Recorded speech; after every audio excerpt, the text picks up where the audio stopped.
Allez, Ezonu Beshem Hashem, Ose Shamim Baret. Alors, c'est un midrash dans lequel il est cité la chose suivante, que lorsque Yaakov dit aux messagers, il envoie donc des messagers vers Esav, et il leur dit de lui dire à Esav, Im le shalom ataba metukan ani kenegdecha.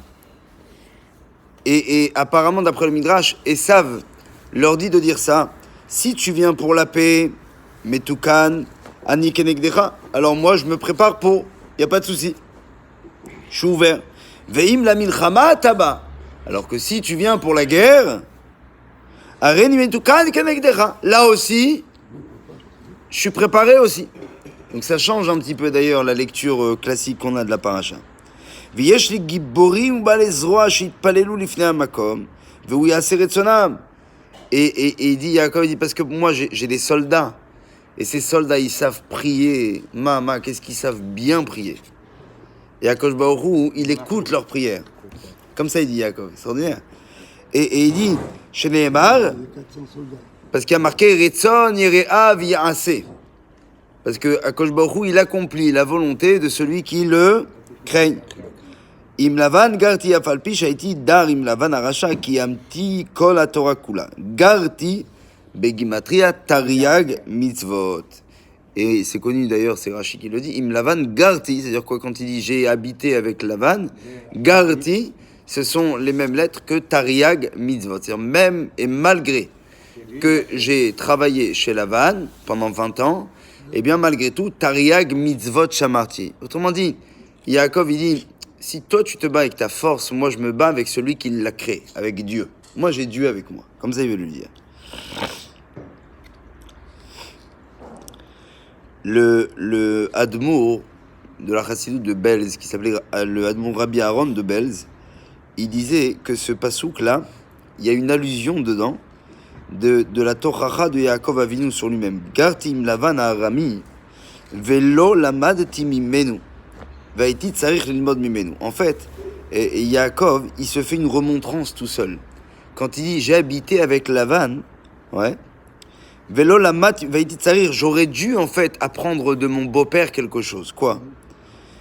Qu'est-ce que ça veut dire? Alors, Shalav qu'est-ce que Lavan il aurait dû apprendre? Qu'est-ce que Yaakov il aurait dû apprendre de Lavan? Au contraire, Lavan c'est que de la ruse, c'est que du mal. Il répond ici. Il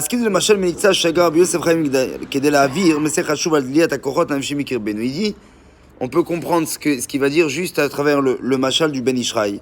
Il dit qu'un jour se sont rencontrés deux ennemis. Et ces deux ennemis qui se haïssaient déjà depuis des années, ils sont les deux de deux côtés de la rue ou deux côtés.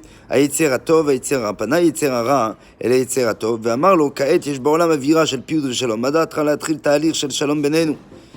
Le Yetzer Atov, on raconte que ces deux ennemis-là, qui sont les Yetzer Atov et Yetzer Ara, le bon penchant, il vient voir le mauvais penchant. Il lui dit, qu'est-ce que t'en penses? Regarde, le monde, là, il va bien. Les gens sont en paix. Tu serais pas d'accord qu'on fasse nous aussi la paix ensemble? Stop, qu'on arrête de se disputer. Que il va voir quelqu'un va fauter. Moi, je veux le voir. Je dis, non, ne l'écoute pas. Non, stop.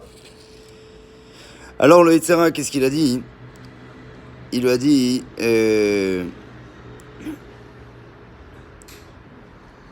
Amarlo Yetzera Tov, en efsharut. פנה יצרה ליצר הטוב ואמר, כעת יש בעולם אווירה של פיו ושלום דעתך להתחיל תהליך של שלום בינינו. Pardonnez-moi, c'est le יצר הרע qui dit au יצר הטוב, qu'est-ce que t'en penses si on faisait la paix? Au יצר הטוב. Et qu'est-ce qu'il dit le יצר הטוב? Il dit, אין אפשרות, אין ישרי להפקיר את העולם לנחמותיך. Il dit, je peux pas laisser le monde entre tes mains. Je peux pas. Moi, je suis obligé d'être tout le temps en éveil, de peur que tu fasses du mal à ce monde-là. Je peux pas. Alors le יצר הרע, qu'est-ce qu'il dit? Il lui dit, תן לי שעה אחת בלבד של שלום. Alors le Yetzera, il dit, c'est quoi, donne-moi un instant de paix. Laisse-moi juste, je t'en prie, respirer, faire ce que j'aime tellement faire, le mal. Laisse-moi rien qu'une heure faire le mal, tranquillement, sans que tu sois là à faire détourner les gens des mauvaises choses. כמובן, שלום של אנשים כאלה הוא, שהם עושים מה שהם רוצים, אחרים אינם מפריעים להם, לא להפר, ביקש, איפה היצרה בשעה הזו, אי כרצוני ואל תפריע לי. Iski ma Yetzer Hatov, qu'est-ce qu'il a dit le Yetzer Hatov? Il a dit ok, je te laisse un instant. היצר הרע פנה לביתו של אדם צנוע וצדיק ושכנעו ללכת לבית מרזח שידוע כמקום משכנם הקבוע שלא להעיר ופוחזיה. אז אם רב הנגינה בקום בחלונות הבית ותרבו בקריאות השקיעורים, בצהלות ארוכים בקריאות על ניצחון של הזוכים במשחקים. Alors, on raconte que pendant cet instant, qu'est-ce qu'il fait les Tzara? Il va avoir un type qui était très bien. Et il le dévergonde, il lui dit allez viens, on va au bazar. Ouais, dans des endroits qui sont vraiment très peu fréquentables. Ou alors sur des rooftops. Ouais.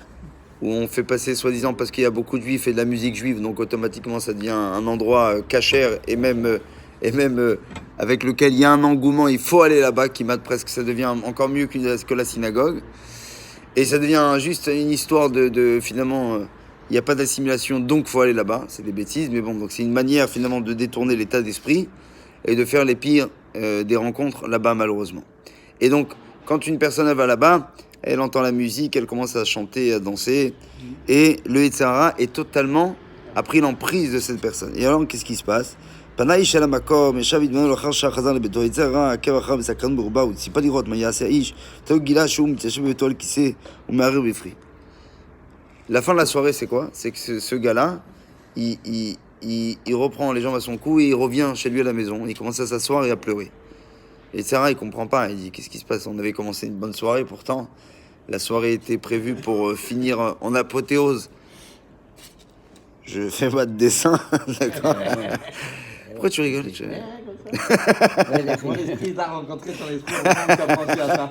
Je sais pas de quoi tu parles. Je sais de quoi tu parles. Bon, bah, ok, d'accord. On va le couper au montage. Alors, juste ici. Alors, qu'est-ce qui se passe? Et là, qui se réveille? Bien évidemment, il fallait qu'elle vienne, c'était la femme. Elle se réveille, elle dit, qu'est-ce que t'as? Pourquoi tu pleures, mon mari? Qu'est-ce qui t'arrive? Et enfin, Ben Giel Priya ou Tzilach Lashri Giliti Shazav Sheli Lotor. Il dit en fait, il commence à pleurer, mais il sait pas quoi dire. Alors qu'est-ce qu'il lui dit? Il dit, j'ai découvert que l'or dont on détient n'était pas de l'or pur. Elle dit quoi? Zahav? De quel or tu parles? Elle là nous Zahav, on n'a rien. Ah, tu es complètement sous toi, tu es complètement bourré en fait. Chazar Tashikor, elle lui dit. Il lui dit mais non ma femme. Lo Shikor. Rayati tamatit kavanti la lève sheli. Je n'ai pas parlé de l'or parce qu'effectivement on n'a pas d'or, mais de quel or je parle? De l'or du cœur. Exactement, le cœur. Ce dont je pensais posséder en tout cas. Alors elle lui dit oulala, yeshlecha ba'ayot balev. T'as un problème au cœur? Alors unirga qui m'a visibir la rejette shani mimatzet yicholti et besuri être natif ועושה כל מה שאני יכול כדי להתקדם במטרת החיים שלי. רנדתי לפניך היום את החיים את הטוב ואת המוות ואת הרע ובחרת בחיים לא תימן תראה את זה וזכה. הלילה הזה גיליתי, il dit ce soir, jusqu'à maintenant j'ai toujours cru que j'étais quelqu'un de bien et ma route elle était tracée.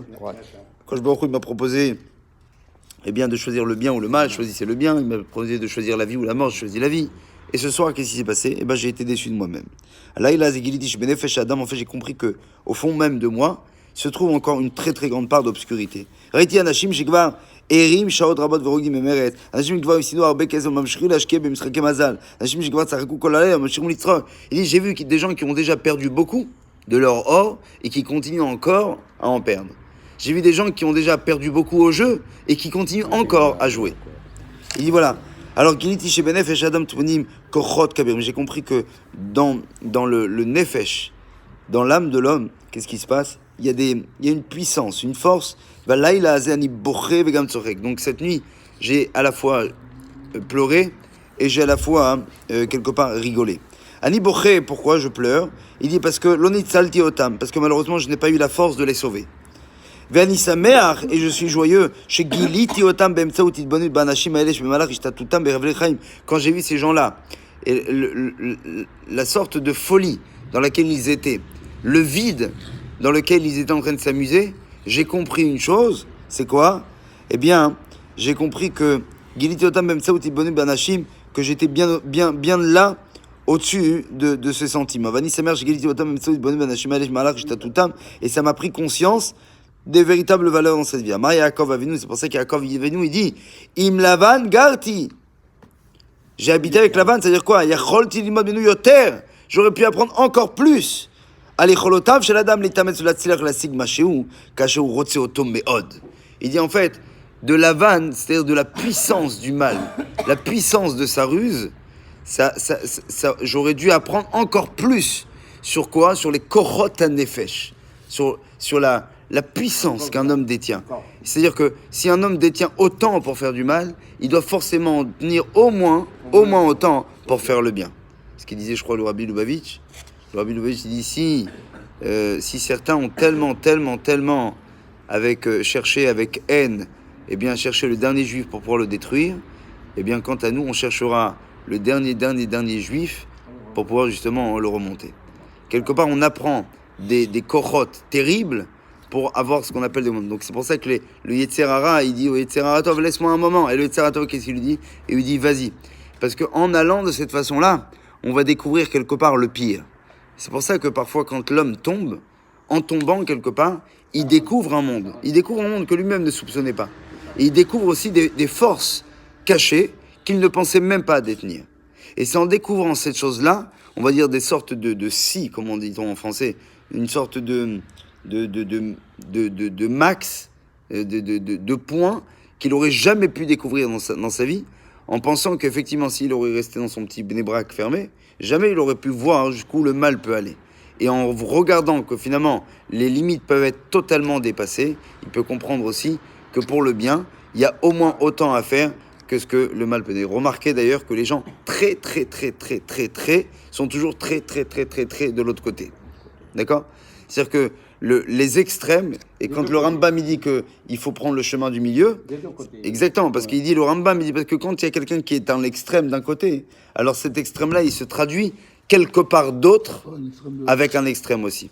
C'est pour ça que le Derech HaEmtsaï, le chemin du milieu, c'est pas juste le plus safe ou le plus secure, c'est vraiment le plus équilibré.